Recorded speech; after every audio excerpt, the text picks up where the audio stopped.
नमस्कार बहन भाइयों, जैसा कि आपको पता है आज से यूपी बोर्ड के एग्ज़ाम शुरू हो गए हैं। आपके लिए मैं हिंदी के कुछ इम्पोर्टेंट क्वेश्चन बता रहा हूं, जो आप इन्हें तैयार कर लें, यही पेपर में पक्का फंसेंगे। देखिए, चलते हैं क्वेश्चनों की ओर। सबसे पहले मैं लॉन्ग क्वेश्चन पे ले जा रहा हूं। देखिए, पहला है प्रदूषण की समस्या। इसे याद कर लीजिए आप, ये तो 100% आना ही आना है पेपर में।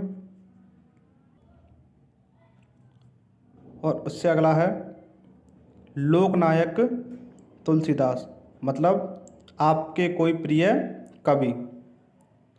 इन दो को याद कर लीजिए, एक 100% पेपर में फंसेगा, 9 नंबर का आएगा ये। अगला चलते हैं लेटर की तरफ। तो देखिए, किसी विद्यालय के प्रबंधक को प्रवक्ता पद पर अपनी नियुक्ति के लिए एक आवेदन पत्र लिखिए। आप इसको देख लीजिए आप एक बार, ये भी आना है पेपर में। या अथवा करके ये दूसरा है, स्टेशनरी की दुकान खोलने के लिए किसी बैंक के शाखा प्रबंधक को एक आवेदन पत्र लिखिए जिसमें ऋण की मांग की गई हो। तो ऋण के लिए आपके लिए या तो आप दुकान खोलने के लिए या काम खोलने के लिए या आपकी पढ़ाई के लिए ऋण के लिए आ सकता है। आप इसको एक बार देख लें, ये पेपर में 100% आएगा। अगला, ये तो आप सभी को पता ही है, रस आने ही आने हैं दो। श्रृंगार और शांत रस याद कर लीजिए, 2 नंबर का आएगा। अगला, यमक और रूपक अलंकार याद कर लीजिए, इनमें से कोई एक करना है। चौपाई और सोठा में से याद कर लीजिए, इनमें से भी कोई एक करना है। 2 नंबर के आएंगे, 1 नंबर इसकी परिभाषा का होगा, 1 नंबर इसके उदाहरण का होगा।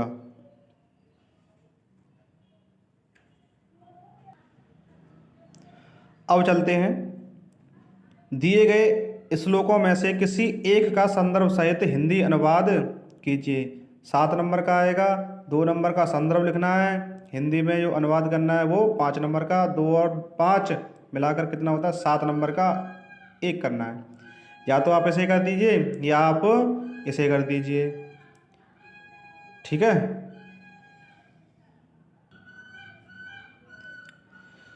सुभाष रत्नानी चैप्टर में से किसी 3 श्लोकों को याद कर लीजिए, उन्हीं में से एक 100% फंसेगा।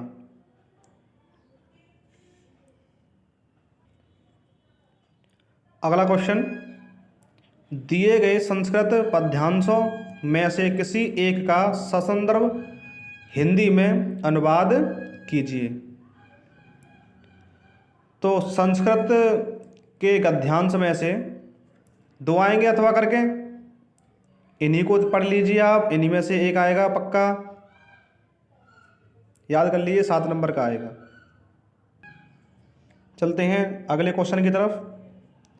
आलोक व्रत खंड काव्य के आधार पर गांधी जी का चरित्र चित्रण कीजिए, अथवा करके आया है आलोक व्रत के 3य सर्ग का कथा वस्तु लिखिए। हमें हमारे मंडल में यही करना होता है आलोक व्रत। या तो आप गांधी जी का चरित्र चित्रण कीजिए या आप 3य सर्ग कीजिए। 3य सर्ग कौन सा है, गांधी जी का अफ्रीका प्रवास। आलोक व्रत के आप शुरू के 4 सर्ग याद कर लीजिए, इनमें से एक 100% आएगा ही आएगा। अगले क्वेश्चन की तरफ चलते हैं। बहादुर कहानी का सारांश लिखिए। बहादुर कहानी का सारांश लिखिए, 5 नंबर का आएगा, आना ही आना है आज के पेपर में, इसे अच्छे से देख लें। अधिकतम शब्द सीमा 80 शब्द हो। अधिकतम शब्द सीमा 80 शब्द हो। बहादुर का याद कर लें आप, एक बार पढ़ लें, ये आना ही आना है पेपर में। अगले क्वेश्चन की तरफ चलते हैं। निम्नलिखित में से किसी एक लेखक का साहित्य परिचय देते हुए उनकी प्रमुख रचनाओं का उल्लेख कीजिए। तो आप वासुदेव शरण अग्रवाल का कर लें, यही आएगा। और एक इसमें से अगले वाले में क्वेश्चन में चलिए, निम्नलिखित में से किसी एक कवि का साहित्य परिचय देते हुए प्रमुख कृतियों का उल्लेख कीजिए, यही आएंगे तीनों। पढ़ लेना, 100% आने हैं आज के पेपर में ये। अगले क्वेश्चन की तरफ चलते हैं। दिए गए पद्यांश पर आधारित निम्नलिखित प्रश्नों के उत्तर दीजिए। 5 गुणा 2, 10 नंबर का आएगा। 5 क्वेश्चन होंगे इसके, 5 क्वेश्चन के आंसर इसी गद्यांश में से करने हैं। क्वेश्चन की तरफ चलते हैं। देखिए पहला क्वेश्चन ये रहा, सर्जक की मौलिक उपलब्धि का प्रमाण क्या है। आपको इसी में से छांटे करके आना है। आपको याद हो तो अच्छी बात है, नहीं याद है तो आपको इसी में से ढूंढ के करके आना है। अगला क्वेश्चन क्या है, किसके जकड़ा हुआ समाज के आगे बढ़ नहीं पाता। अगला 4 और 1 5, 5 क्वेश्चन है, आपको इसी में से देख करके लिखने हैं। अगर याद है आपको तो अच्छी बात है, नहीं है तो एक बार पढ़ लेना, यही आएगा पेपर में। 2 आएंगे, ये 2 में से आपको 1 करना है, अथवा में आएगा। अगला चलते हैं,